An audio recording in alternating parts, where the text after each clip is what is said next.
हर खबर पर होगी आपकी पकड़। डाउनलोड कीजिए एबीपी लाइव ऐप।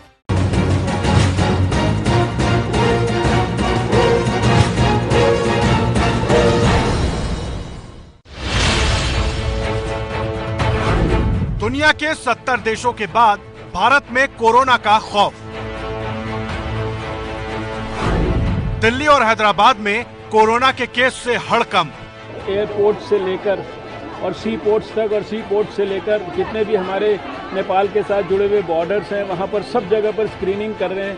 5 और 6 लाख के बीच में जो है लोगों को हम स्क्रीन कर चुके हैं। हम अपनी तरफ से किसी प्रकार के कोई चांस को नहीं ले रहे हैं, कोई कमी नहीं छोड़ रहे हैं। कोरोना वायरस से पैनिक किसी भी प्रकार का ना फैलने दें। कोरोना के खतरे पर केजरीवाल की पीएम से चर्चा। कोरोना वायरस पे भी यही कि भाई हमें मिलके काम करना है ताकि इस बीमारी को फैलने से रोका जा सके और जिनको है उनको इलाज दिलाया जा सके। कोरोना के खौफ से बंद हुआ नोएडा का एक स्कूल। दिल्ली में भर्ती मरीज का सामने आया नोएडा कनेक्शन। पार्टी हुई थी, उसमें 5 बच्चों ने यहाँ के अटेंड किया था। वो 5 बच्चे स्कूल आ गए थे, तो वो 5 बच्चे बिल्कुल ठीक हैं। अभी किसी में कोई सिम्टम नहीं है और सबकी जांच कर ली गई है। स्कूल को सैनिटाइज करा लिया जा रहा है। 25 लोग पार्टी में थे, सबका टेस्ट हो गया। Greater Noida institute of medical sciences है, वहाँ पे बड़े लोगों को एडमिट किया जाएगा और जो बच्चे हैं 18 साल तक के उनको यहाँ पे चाइल्ड सुपर स्पेशलिटी हॉस्पिटल में भर्ती कराया जाएगा। आगरा में भी कोरोना का खौफ। 6 संदिग्ध मरीजों पर नजर। इटली से जो लोग गए थे, इनके साथ में थे, इनके रिश्तेदार थे, ये जब वापस आए इनकी जांच आगरा में करा ली गई थी। इनमें से 6 लोग पॉजिटिव पाए गए हैं इनके सैंपल लेने के बाद, और दिल्ली के ही अनुरोध पर उनको सफदरजंग शिफ्ट कर दिया गया। राहुल गांधी ने कोरोना को बताया सरकार का इम्तिहान। पीएम ने कहा कोरोना के खतरे पर दहशत की जरूरत नहीं। कोरोना की आफत कैसे निपटेगा भारत?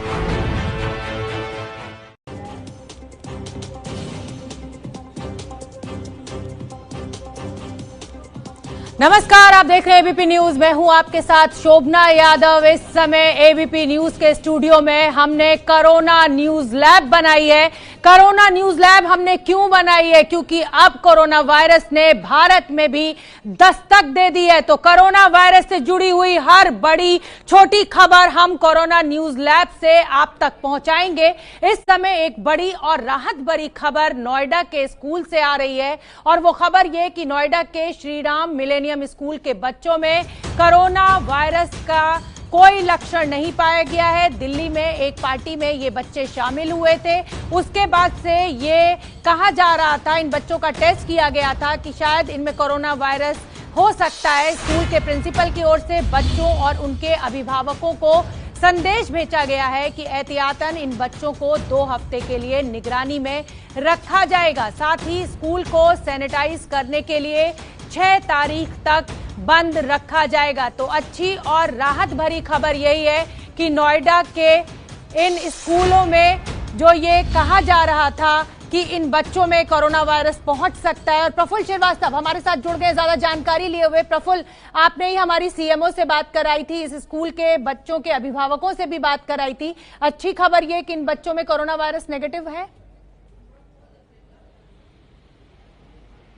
बिल्कुल शोभना, जब सुबह हमने सीएमओ से बात की थी तो उन्होंने भी कहा था कि जो संक्रमित व्यक्ति है वो उसके बाद में सभी लोगों का टेस्ट किया गया था और रिपोर्ट्स कुछ देर में आने वाली थी। तो रिपोर्ट्स आ गई हैं, वो बच्चे संक्रमित नहीं है, यानी वो उन पूरी तरह से अभी ठीक है। और लेकिन उनको अगले 15 दिनों तक ऑब्जर्वेशन में रखा जाएगा, क्वारंटाइन किया जाएगा, उनको अलग रखा जाएगा। वहीं स्कूल ने भी ये अपने जो तमाम अभिभावक हैं उनको एक मैसेज भेजा है कि 6 तारीख तक एहतियात के तौर पर स्कूल बंद रखा जाएगा, सैनिटाइज किया जा रहा है स्कूल को, और जो बसेस हैं उनको भी। साथ ही एक नंबर दिया है अभिभावकों को कि अगर किसी बच्चे को बुखार जुकाम या इस तरह होता है और उन्हें कुछ लगता है तो एक हेल्पलाइन नंबर भी उनको दिया गया है कि आप इस पे कांटेक्ट करें। और जो जिस बस रूट पे वो बच्चे ट्रैवल करते थे उन बस रूट्स पर गुजरने वाले बच्चों को खास ध्यान देने की एहतियात बरतने के लिए कहा है।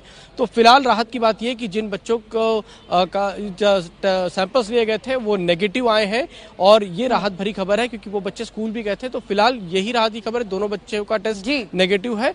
फिलहाल स्कूल की तरफ से 6 तारीख तक स्कूल बंद है और सैनिटाइज सब कुछ किया जा रहा है। प्रफुल्ल, आप नजर बना के रखिए। राहत और बड़ी खबर इस समय की यही है कि इन बच्चों में कोरोना वायरस नेगेटिव पाया गया है। अगली बड़ी खबर हम आपको कोरोना न्यूज लैब से दे दें। लखनऊ से यह खबर आ रही है। उत्तर प्रदेश के स्वास्थ्य मंत्री ने यह कहा कि जितने भी केसेस लखनऊ में हैं वो 6 केसेस पॉजिटिव पाए गए हैं। एक परिवार जो कि इटली से आया था उसमें ये कोरोना वायरस पॉजिटिव पाया गया है। हालांकि केंद्र सरकार ने इसकी पुष्टि नहीं की है।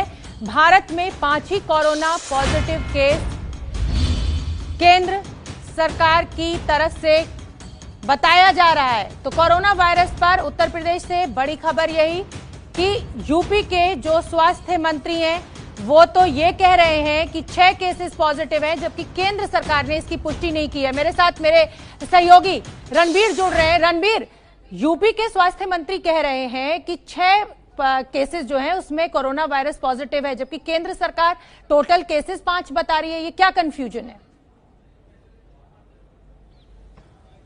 जी देखिए, जिस तरीके से जयप्रताप सिंह जो स्वास्थ्य मंत्री उन्होंने बताया कि यूपी में कुल 23 ऐसे मामले आए थे जो संदिग्ध थे, जिसमें से 6 ऐसे लोग जो आगरा के रहने वाले थे उनके अंदर जो लक्षण थे वो कोरोना के थे और उनका तुरंत जब टेस्ट कराया गया तो कोरोना की पुष्टि हुई है और इसीलिए फिर से टेस्ट करने के लिए पुणे में भेजा गया। उनके जो सैंपल्स थे उसको पुणे भेजा गया लैब में ताकि फिर से उसकी पुष्टि हो सके। लेकिन जैसे ही आगरा में कोविड नाम का एक आदमी जो दिल्ली में है उसके रिश्तेदार हैं, ये लोग गए हुए थे विदेश घूमने और जब वापस आए तो कोविड और उसके ये जो रिश्तेदार हैं इनके अंदर लक्षण दिखाई दिए। उसके बाद तुरंत आगरा की क्विक रिस्पांस टीम को कहा गया कि आप इनकी जांच करिए। तो जिस 2 परिवार पर शक था उनमें कुल 13 लोग थे और 13 में से 6 ऐसे लोग हैं जिनके अंदर लक्षण पॉजिटिव पाए गए और इसीलिए जो सैंपल्स हैं उनको पुणे भेज दिया गया। और उस परिवार के जो बाकी 7 सदस्य थे उन 7 लोगों को घरों में रखा गया और किसी से मिलने जुलने या बाहर निकलने की उनको अनुमति नहीं है। और बाकी जो अलग अलग 10 केसेस थे जिसमें लखनऊ का भी एक केस था वो फिलहाल जांच हो रही है। लखनऊ वाले केस की अगर हम बात करें तो उसकी जांच की रिपोर्ट अभी अभी डॉक्टर से कंफर्म हुई है और वो नेगेटिव पाया गया। तो एक अच्छी खबर ये है। लेकिन जो आगरा का परिवार है उस परिवार के 6 लोगों को दिल्ली के सफदरजंग हॉस्पिटल भेजा गया है और फिलहाल उनको क्वारंटाइन वार्ड में रखा गया है। जी शोभना। ठीक है रणबीर, बहुत बहुत धन्यवाद इस पूरी जानकारी के लिए। और अब हमारे सहयोगी नीरज पांडे का मैं रुख कर लेती हूँ। नीरज पांडे नजर बनाए हुए हैं कि केंद्र सरकार की तरफ से क्या प्रयास किए जा रहे हैं ताकि किसी भी तरीके की कोई अफवाह ना फैले और जो केसेस पॉजिटिव पाए गए हैं उनकी अच्छी तरह से देखभाल की जाए और फैलने से रोका जाए। नीरज पांडे, क्या अपडेट इस खबर पर आपके पास?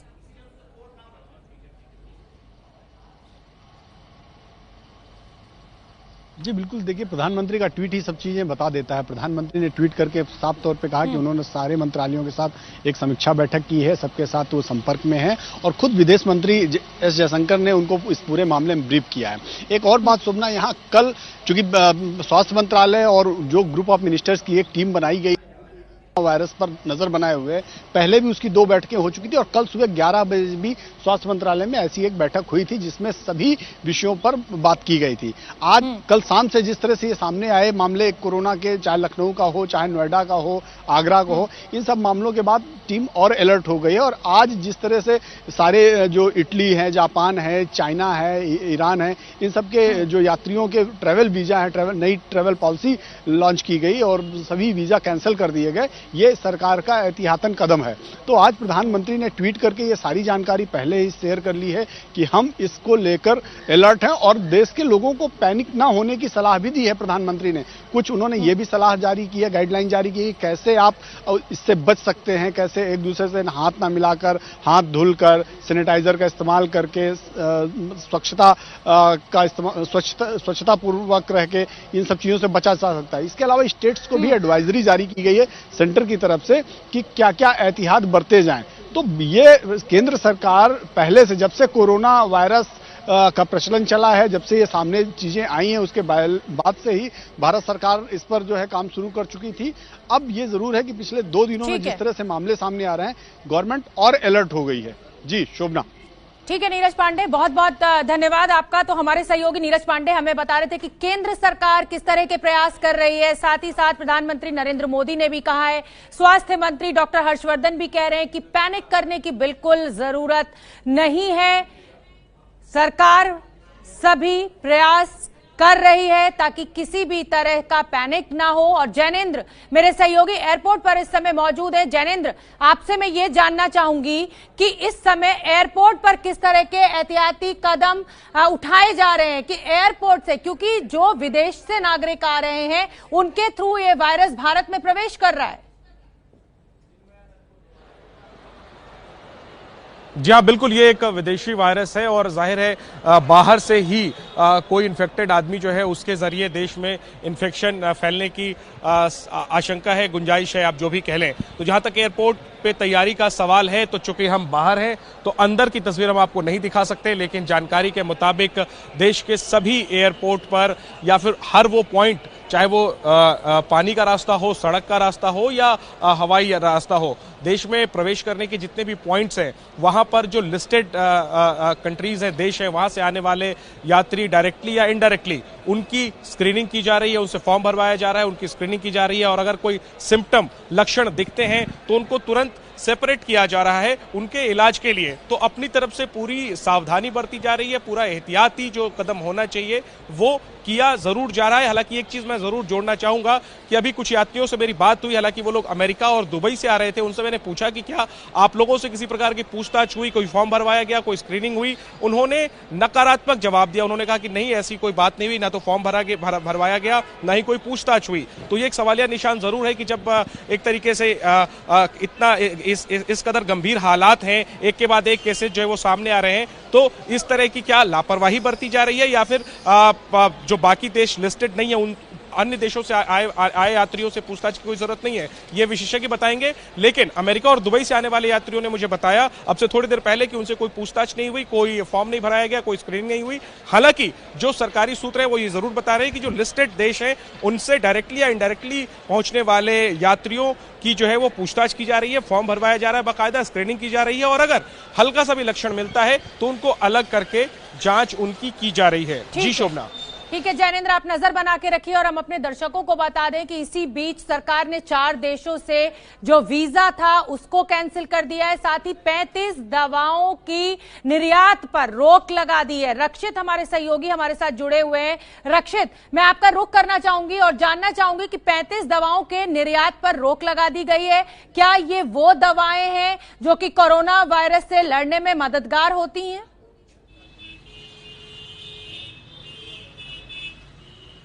नहीं शोभना, कुल मिलाकर 26 ऐसे फॉर्मुलेशंस हैं और एपीआई हैं जिस पर डीजीएफटी ने यानी कि director general of foreign trade ने एक्सपोर्ट बैन लगाया है, यानी कि अब इन दवाओं का और इनके कच्चे माल का निर्यात भारत से नहीं हो सकता। इसमें से काफी सारी जो चीजें हैं वो जेनरिक ड्रग्स की कैटेगरी में आती हैं और भारत पूरी दुनिया में जेनरिक ड्रग्स का सबसे बड़ा सप्लायर है, तो कहीं ना कहीं जो भारत का निर्यात है वो इफेक्ट होगा। और साथ ही साथ जो सप्लाई चेन डिस्ट्रप्शन की बात हो रही थी, जिसके बाद में आज सुबह से ही एबीपी न्यूज अपने दर्शकों को ये खबर दिखा रहा था कि किस तरीके से थोक बाजार में पैरासीटामोल, नीमूस्लाइड, ऑफ्लॉक्सासिन और कुछ विटामिन्स हैं जो कि महंगे होने शुरू हो गए हैं।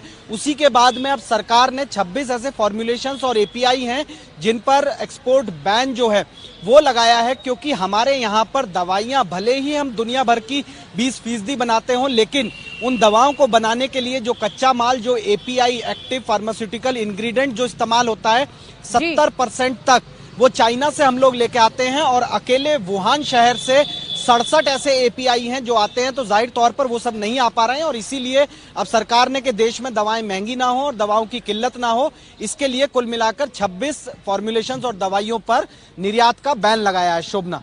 ठीक है रक्षित, आप नजर बना के रखिए। तो एक बहुत बड़ी जानकारी, 26 दवाओं के ऊपर निर्यात पर रोक लगाई है। और अब हमारे साथ जो कहा जाए कि गंगाराम के डॉक्टर एम वली जुड़ रहे हैं और अंकित शर्मा जो कि नोएडा के अंकित जैन डॉक्टर अंकित जैन जुड़ रहे हैं जो कि नोएडा के नियो अस्पताल में डॉक्टर है। तो मैं सबसे पहले वली साहब आपका मैं रुख करना चाहूंगी और मेरा सवाल आपसे यही है कि एक पैनिक फैला हुआ है। हमें बेसिक सिम्टम्स तो पता है कि जुकाम, खांसी हो, बुखार हो या ब्रेथलेसनेस हो यानी कि सांस लेने में दिक्कत हो, हम इसका बचाव कैसे कर सकते हैं, ये एक बहुत बड़ा सवाल।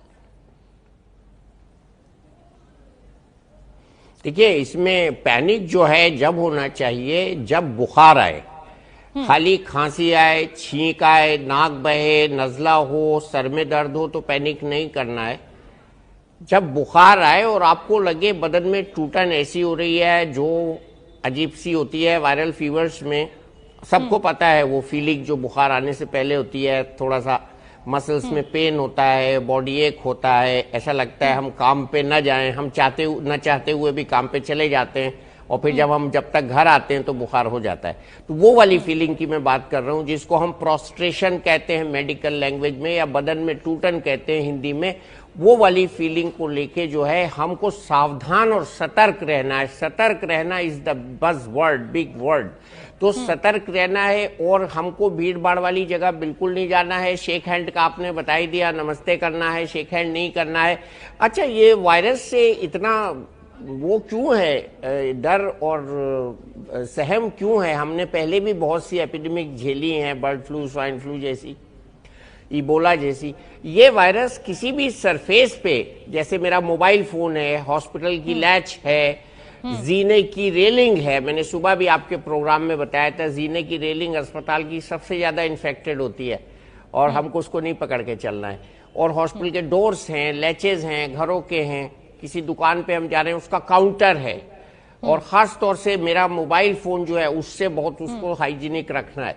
तो ये चीजों को, ये वायरस 100 दिनों में ये मरता है, 100 दिन जिंदा रहता है। ये इतना शातिर वायरस है, इसीलिए सब गड़बड़ हो रहा है।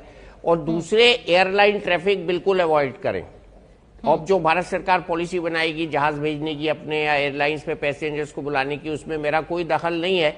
लेकिन जो भी हमारे यहाँ केसेस आए हैं, देखिए आप, केरला में आए, केरला ने उनका मुकाबला किया, वो एक कोने में है भारत के, और वहाँ एजुकेशन बहुत ज्यादा है, वहां के लोगों को पता था क्या क्या नहीं करना है, तो उन्होंने इसका बहुत खामोशी से मुकाबला किया। इसके बाद ये वायरस आ गया जयपुर, दिल्ली, और एक आध बॉम्बे से भी हवा चल रही है, आ रही है खबर कुछ, तो मैं कंफर्म न्यूज नहीं है, बट लखनऊ वाली बिल्कुल नेगेटिव है रिपोर्ट। इसलिए डॉक्टर हर्षवर्धन ने जो स्टेटमेंट दिया है उसको इंक्लूड नहीं किया है। उसके अलावा ये जो बच्चे, आपने बहुत अच्छा किया है, बता दिया कि बच्चों में नहीं जाएगा ऐसे जब तक के क्लोज कांटेक्ट नहीं होगा। इसमें सबसे इंपॉर्टेंट ये है कि अगर मुझको खांसी आ रही है तो मैं अपना मुंह साइड में करके ऐसे खांसूं कि साइड में मुंह हो। कफ हाइजीन इसको कहते हैं। कफ एटिकेट्स भी हमने अभी इसको नाम दिया है। तो कफ एटिकेट्स ये है कि रुमाल रखें, साफ टिश्यू रखें, कपड़ा रखें, दूसरी तरफ को खांसें, किसी के सामने बिल्कुल ना खांसें, ये पाप है, महापाप। आज का जो है इस सीजन का जो सबसे बड़ा पाप है वो किसी के सामने खांसना है। और हाथ को साबुन और पानी से धोएं, सैनिटाइजर वगैरह पे ज्यादा डिपेंड ना करें, खूब लिबरल पानी से। और जितनी बार बाहर से आप घर आए हाथ धोएं और मुंह भी धोएं, नाक में पानी डालें, गले में गार्गल्स करें, तब जाके कहीं ये कंट्रोल होगा। जी बिल्कुल ठीक है डॉक्टर वली। अंकित जैन भी मेरे साथ जुड़े हुए हैं, आप बने रहिए डॉक्टर वली मेरे साथ में, फिर आपका रुख करूंगी। डॉक्टर अंकित जैन, ये कहा जा रहा है कि अगर विटामिन सी का आप बहुत ज्यादा सेवन कर रहे हैं, आप नींबू का सेवन कर रहे हैं, संतरे का सेवन कर रहे हैं, तो ये चांसेस कम हो जाते हैं इस वायरस से अफेक्ट होने के। इसमें कितनी सच्चाई है? क्योंकि ढेरों व्हाट्सएप मैसेजेस चल रहे हैं, लोग बड़े भ्रम में हैं, उसको आप क्लियर करिए प्लीज। देखिए, विटामिन सी वैसे भी naturally known antioxidant and immunity बढ़ाने वाला एजेंट माना जाता है काफी टाइम से। एंड इसमें कोई बुराई नहीं है विटामिन सी को लेने में, बिकॉज वो एनीवेज वो आपकी इम्यूनिटी को इंप्रूव करता है, इम्यूनिटी बेटर करता है, आपको किसी भी इन्फेक्शन से लड़ने में मदद करता है। तो वो पर्टिकुलरली इस वायरस के अगेंस्ट इफेक्टिव होगा नहीं होगा, it's very early, but definitely there is no harm in taking vitamin C, because vitamin C is a very known agent which causes your immunity to be better immunity.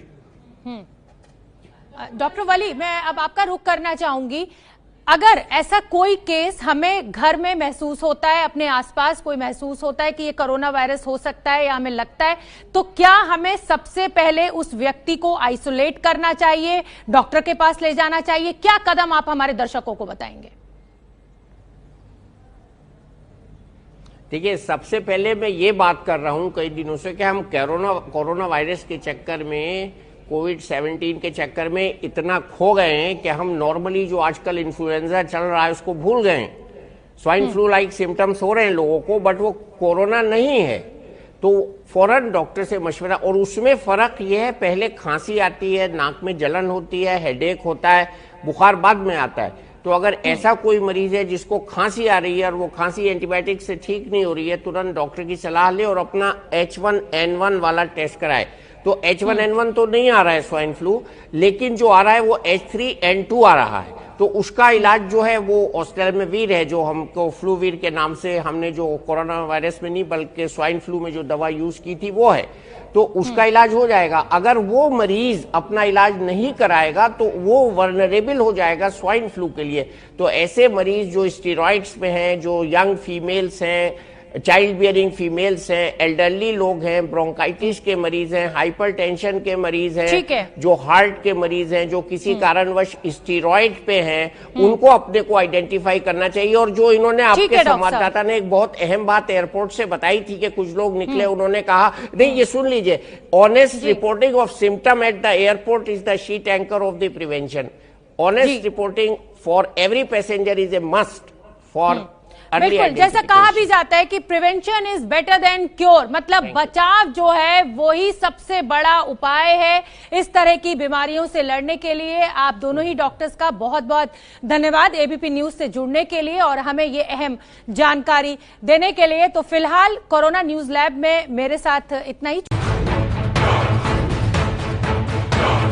News channel इतिहास की सबसे बड़ी series प्रधानमंत्री series 2 शनिवार रात 10 बजे।